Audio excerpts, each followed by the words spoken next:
Alright, I'm going to go through how I installed my Painless dual battery charger. So you can see here I've got a battery installed in the dual compartment here. This is the secondary tray. This is for a 2007 Chev Avalanche.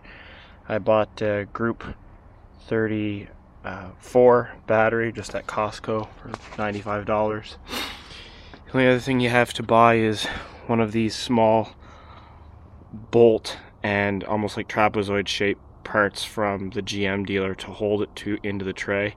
It's about $10 or $12 from your local GM dealer, and you can see there that's that trapezoid piece, just like a normal battery bracket would be on most GMs. You buy the piece and the bolt separately. Now where I chose to mount my Painless dual battery controller is underneath the arm here. This is the arm support between the front fender on the driver's side and the firewall. So what I did is took off this piece and then mounted the Painless to it and then installed it back again. I've installed it far enough back so that I still have access to remove my fuse panel cover here while having it nice and neat underneath here. So by having it underneath here, it's really quite neat. It's out of the way and it's not going to be exposed to any heat from the engine this way. There's limited heat, whereas some folks I've seen them installed just above here along the engine where there's more heat, more susceptible to heat. This is as far as it can be from the actual engine itself and not get any heat.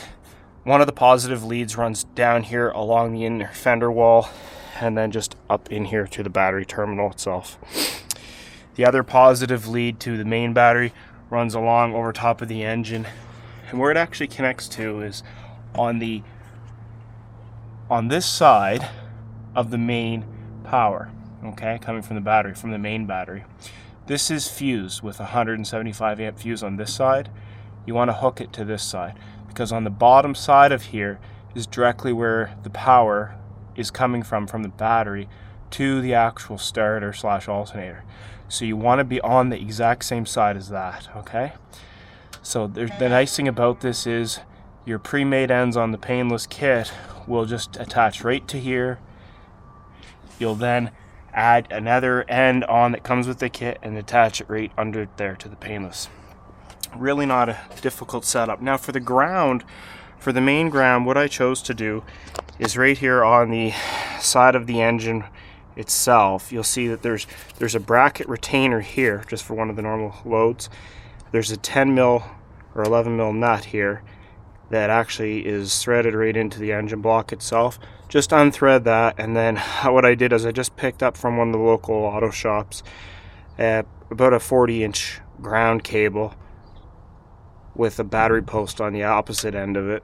This allows me to get a really good ground from the engine along here, where I just have it held with a couple tie wraps, right through to the ground's negative side on the battery itself.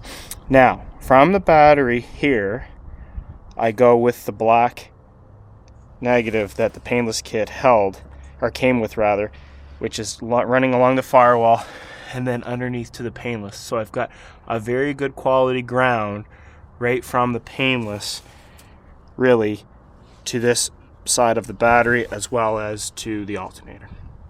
So ground is ground on a vehicle, and this one here gives me a really good ground to make sure that I've got no straight current going where I don't really want it. So right now it's coming directly into the actual engine, which is the perfect location, and aesthetically looks quite nice. So I'm very happy with the kit. It works well.